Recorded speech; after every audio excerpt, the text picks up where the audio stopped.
In this lesson, we're going to be talking about TCP/IP. TCP/IP is actually a suite of protocols designed to allow communication over a network. Even though there's only two protocols that are sort of listed in the name, we talk about TCP and IP.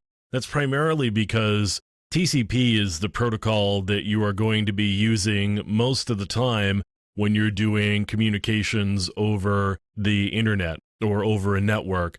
And IP is really the foundation protocol that most everything rides over. So TCP is actually a connection-oriented protocol, and the reason we call it a connection-oriented protocol is because TCP goes through this process called a three-way handshake of establishing a connection with the other side in order to ensure reliability. So I've got our old friend Wireshark up here, and I've done a packet capture, and we can actually see the TCP headers here. Let me drag this up so you can see a little bit more. So with TCP, we've got a source port and a destination port, and then we've got some other information like sequence number and acknowledgement number, and there's also window size value. Now, all of those have to do with ensuring that communications not only get from one point to the other point reliably, but they also arrive in the correct order. So the sequence number helps to ensure that packets get put back together in the correct order. So there's not some sort of out of order or out of sequence problem where things would end up not looking right when you receive them.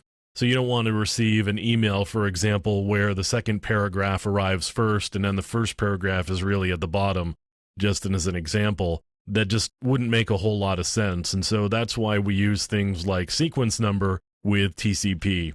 Now, TCP's got a series of flags, and you can see the SYN flag and the acknowledgement flag and the FIN flag. Those are all around doing the connection setup and the connection teardown. So the three-way handshake, which is a three-message setup of a communication, is there to ensure that if party A is talking to party B, that first of all, party B is there, and also that party A is there as well and who they say they are. That prevents things like spoofing. So somebody sending a message to party B pretending to be party A and not actually being party A. This three-way handshake prevents or helps to prevent that situation, so we can make sure that the two ends are actually there. They are ready to receive and send messages, and they are effectively who they say they are. Now, IP, as I said, is the underlying protocol, and right here we've got the Internet Protocol shown, and we're using version 4 here. Now, the Internet Protocol is there to actually make sure that the messages get to where they need to get to, and because of that, it holds the address portion of these messages. So you can see in the Internet Protocol header towards the bottom, underneath header checksum, you'll see a source and destination. That's where the IP addresses are.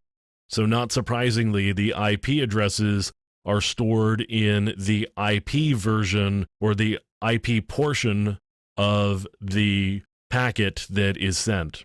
So we've got a source and destination address, and that ensures that packets get to where they are supposed to get to, and replies can get back to the sender. So that's why we have a source and a destination address.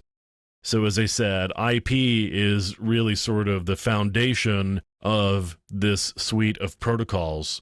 Now, there are a number of other protocols as well. For example, the address resolution protocol, which helps to figure out what a local address is from an IP address, because there are a number of local protocols like Ethernet, for example, would be a local or a layer 2 protocol. And we need to be able to translate an IP address to a local address or a MAC or layer 2 address. So that's what the address resolution protocol is for, and that's part of the TCP/IP suite of protocols as well. So we've got one other protocol that you'll run into a lot, and it's sort of the analog of TCP.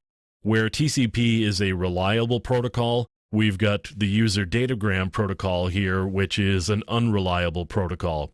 Now, unreliable protocol doesn't mean that if you send something via UDP, it's not going to get there. UDP uses sort of a best effort delivery mechanism where UDP will send something out on the wire and there won't be any attempt to ensure that the packet gets there. Unlike TCP, where there will be acknowledgments and other checks to make sure that messages get there in sequence, with UDP, we get none of that. You send a message out with UDP, and it may get there, it may not get there, it may get there out of sequence, actually. And the reason UDP exists is because sometimes we just want flat-out speed. So when you're streaming video, for example, you're more concerned with whether the messages get there in a timely fashion than maybe whether they get there in the exact right sequence, because you can probably drop several packets and not lose enough information so that the quality degrades. But if we're held up waiting for packets while we ensure that they get there on time and in the right order, you're going to end up pausing the video a lot, and it's going to be choppy, and it's not going to be very useful. So UDP is really good for real-time protocols. Now, one thing that I'm going to point out here with UDP that I didn't point out with TCP is UDP and TCP are both layer 4 protocols, and we talk about the OSI model in another lesson. So layer 4 protocols actually have source ports and destination ports, and that's how to differentiate different communication streams. So I can have a number of different services listening on different destination ports, and the source port is to differentiate something on the sender side. So, for example, right here I've got a UDP port that's 53. I could have another UDP port that was 21, for example. Different services would be listening on those. Now, the source port is on the other end, and that's so that I can do things like communicate to multiple servers and be able to differentiate the streams as they come back. They would be coming back to my source port when the messages are responded to and they come back to me.